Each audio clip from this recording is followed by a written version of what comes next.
Em estúdio, seja bem-vindo à segunda parte do nosso programa. Cerca de 2/3 dos idosos portugueses não se consideram saudáveis. E este é o mote para falarmos de um estudo do Sintesis. A dor, a perda de memória e a solidão são os fatores apontados. É a minha convidada, a investigadora Maria Piedade Brandão, a quem agradeço também a disponibilidade de ir aqui ao Porto Canal, Mentes que Brilham, e queria que me falasse um pouco deste trabalho. Segundo percebi, vocês compararam a saúde e o bem-estar entre idosos portugueses e da Polónia, numa análise total de 480 adultos séniores, mais de 65 anos. O que é que esteve aqui em causa? O que é que analisaram?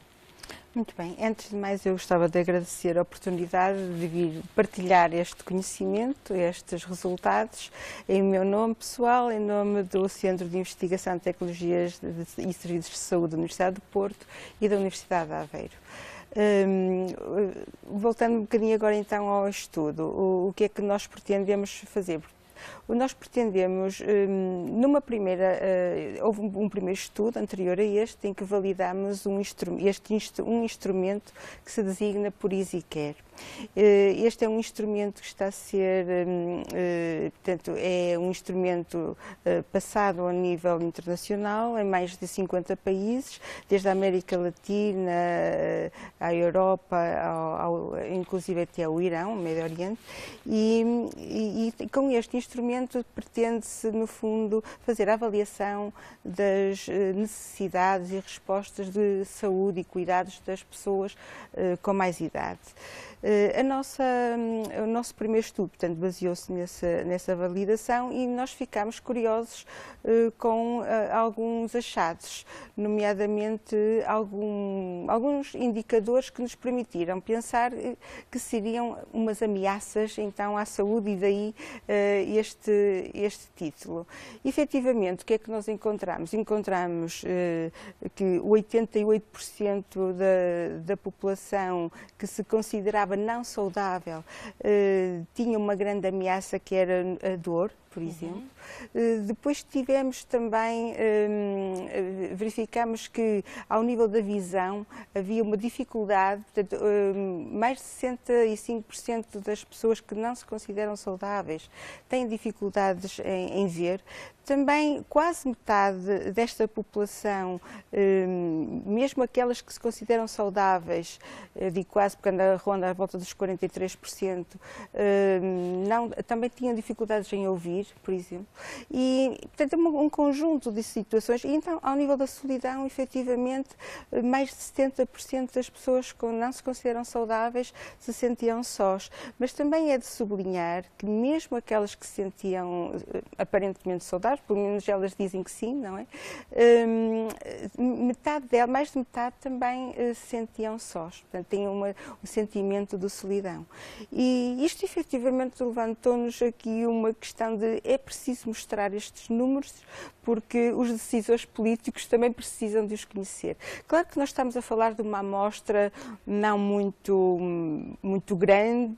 O ideal era ser uma amostra representativa da população portuguesa, e assim podíamos dizer que os idosos portugueses estariam em déficit, mas é uma amostra que, a nosso ver, mostra aqui uma tendência do que será a população também portuguesa. Embora tivesse sido feita ao nível da região de Aveiro, nós passamos este questionário em vários centros de saúde e recebíamos, portanto, os idosos, à medida que chegam ao centro de saúde, respondiam a este questionário. O que nos vem mostrar que são as pessoas, digamos assim, que estão melhor, que têm necessidade de ir ao centro de saúde ou buscar uma receita ou se queixarem até de algum problema de saúde, aqueles que nos reportaram essa percepção de saúde ou não saúde. Portanto, não estamos a falar de pessoas que já com problemas graves ou no domicílio, não. Portanto, por isso é que este instrumento é muito útil, é um instrumento que faz, digamos assim, uma triagem da saúde da população e E, paralelamente àquelas ameaças que todos nós conhecemos na idade jovem e adulta, nomeadamente o tabaco, dietas não saudáveis, uso nocivo do álcool, falta de atividade física, que são aqui os fatores preponderantes das grandes ameaças, nós, quando entramos no patamar acima dos 65 anos, encontramos então outro tipo de ameaças. Claro. E aquelas que não foram controladas, digamos assim, em fases mais jovens, mais tarde, além desses problemas, que todos estes fatores de risco que eu enumerei condicionam doenças crónicas não transmissíveis, ainda temos este fator, que também é um fator social, a solidão, não é? E o facto de nós podermos mostrar estes números faz-nos pensar que os decisores políticos poderão ter aqui, quem sabe, um pouco até do seu orçamento, do nosso orçamento, não é, de Estado, para estes problemas. Porque o apostar no autocuidado, o apostar no cuidado dos outros, da família, dos amigos, para as pessoas com mais necessidades, o apostar, por exemplo, no facto das pessoas, dos familiares, poderem ter mais tempo para estarem com os seus idosos. E depois a grande questão, porque é que temos esta proporção enorme de pessoas que se sentem sós? Porque naturalmente elas estarão sós, não é? E porque é que elas estarão sós? Claro que nós vivemos num mundo todos nós trabalhamos, precisamos do nosso tempo para nos dirigirmos para os nossos empregos, os nossos afazeres, e descuramos um pouco, às vezes, os nossos pais, avós, porque achamos que eles têm alguma capacidade de estarem sós.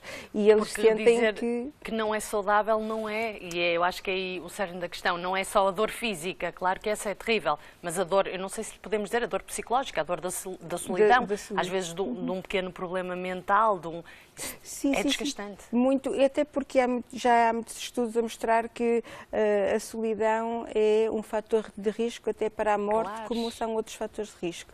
Portanto, e é um fator de risco também para o déficit cognitivo. Portanto, está muito associado até ao déficit cognitivo. Portanto, este fator implica outros fatores terríveis e que podem efetivamente fazer com que a saúde deixe de existir. Mas mais do que a saúde física ou biológica, será a saúde, o bem-estar, não é? Claro. O bem-estar, como as pessoas se sentem, é um fator efetivamente muito importante. E, portanto, este instrumento permite fazer um bocadinho esta triagem e estas perguntas que foram feitas de uma forma muito direta, não é? E como respostas muito diretas àquilo que nos disseram e que nos dizem, não é? E tendo em conta que a esperança média de vida tende a aumentar, ficam aqui algumas ideias, no fundo, como diz, para se calhar pensarmos em novas estratégias de saúde. Só a terminar, os resultados deste estudo foram publicados na Ata Médica Portuguesa.